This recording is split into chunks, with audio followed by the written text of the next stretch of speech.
The Maasai Cultural Festival.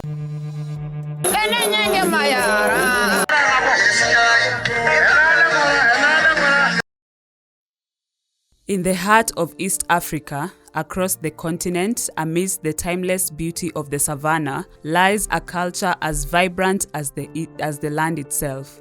Welcome to a journey, the traditions, values, and the indomitable spirit of the Maasai people. The Maasai heavily depend on cattle for nutrition.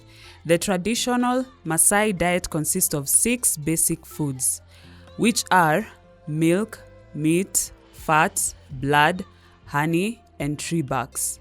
Both fresh and curdled milk are drunk. Fresh milk is drunk in a calabash, which is gourd, and is sometimes mixed with the fresh cattle blood. Maasai, they really love cows. They really believe in cows a lot. That there is no any source of wealth apart from cows. So food, when it comes to food, they were not eating raw meat that much. Like, I don't think they were eating raw meat, but they could roast the meat or boil the meat, right? But what they were taking raw ni that mafuta, that mafuta ya ng'ombe, they were taking it ikiwa raw. They could chew it raw na waimeze. So the food of the Maasai, it was blood, milk and meat. So it was just suckling. It was just suckling on kettles only, because blood is found kwa cow, maziwa inapatikana kwa cow, and then meat is found in the cow and the sheep and the goat. So in those times also there were seasons. Kulikuwa na kiangazi, kulikuwa na harvesting moment, kulikuwa na sowing moment, but they were doing this way. Ikiwa ni time ya mafuno ama time yenye si kiangazi, ng'ombe wana maziwa, they have milk and they use that milk as food, full stop. But once hakuna maziwa, they use that blood. They were not taking it at once, like blood, milk and meat, no. But also meat, they were taking it occasionally, because there is a group of Moran young men that are still growing up. They have not gotten married, they don't have children, they are still growing up. Maybe they wanaenda kama ni age groups. So these men could go to certain, and maybe wanaenda mstuni. There is some places wanaendanga, and then wanaenda kuchinja, wanakaa huko for a whole month kukula nyama. Sasa na wanakula nyama ndio wapate nguvu. Now that they are not yet married, they don't have the obligations, so much obligations, they don't have a lot of things to execute. So they go take that meat, they go just enjoy themselves in those forests, wakiwinda, wakiua wanyama, so vitu kama hizo.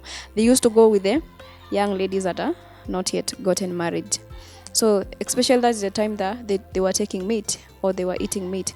And the other time meat could be taken is when there is their ceremonies, like circumcision ceremony, like also that the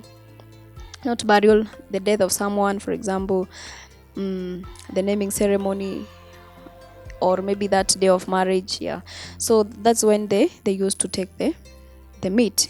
They were not taking them frequently, not unless a cow has died, because they used not to throw away the meat of a cow that has died or a goat that has died.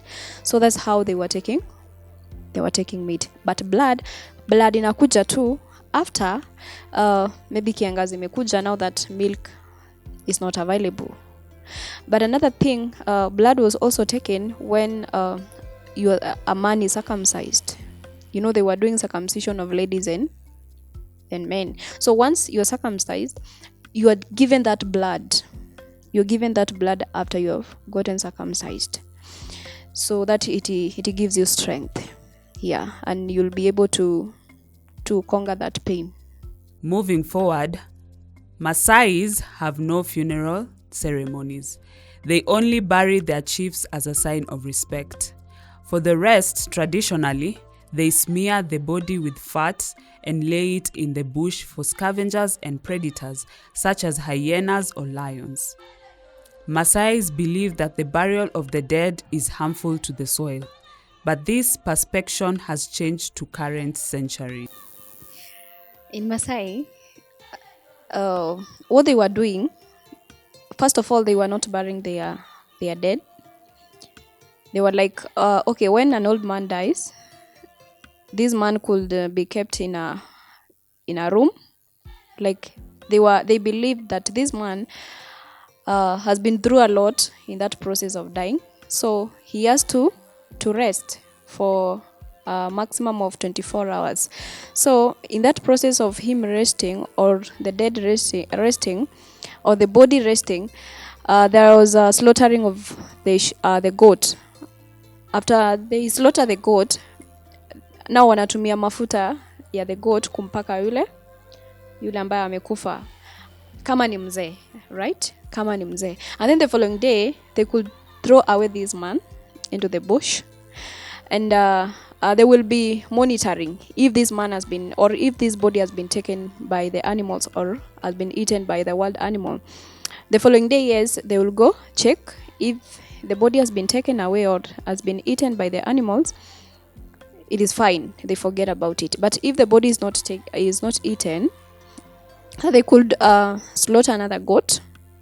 They will take the goat at wall after they slaughtered, and then they put besides this dead man, because they believe that once a goat has been slaughtered, there will be that the smell will escalate, and the animals or the wild animals will be able to get the smell, and they will come for it. And once they have come for it, they will find the body, and they will take all of it. So that's how they were burying the old men, or the old people, not actually men only, even women. But when an infant die, or a young child, because in those times they were having some fats that they were using to feed the children, more so the infants. So once an infant dies, they used to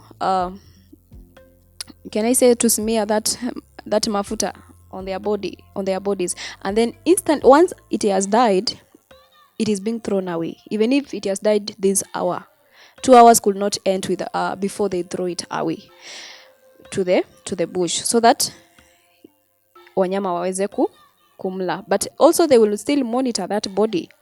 Once it has not been eaten by the animal, once the body has reached the following day, they could still go and see if the body has been taken away. But if it has not been taken away, they could still slaughter a goat and do the same by putting the goat at wall besides the infant or the child, so that the animal could get it and eat it with the body of that infant.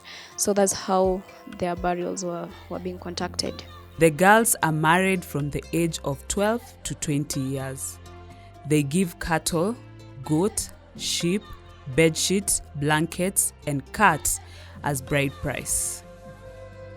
At marriage, a bride is allocated a herd of cattle from which all her sons will build up herds of their own, overseen by their father, who also makes gifts of cattle to his son over the course of his life. First of all, the Mawa men, they were marrying many wives.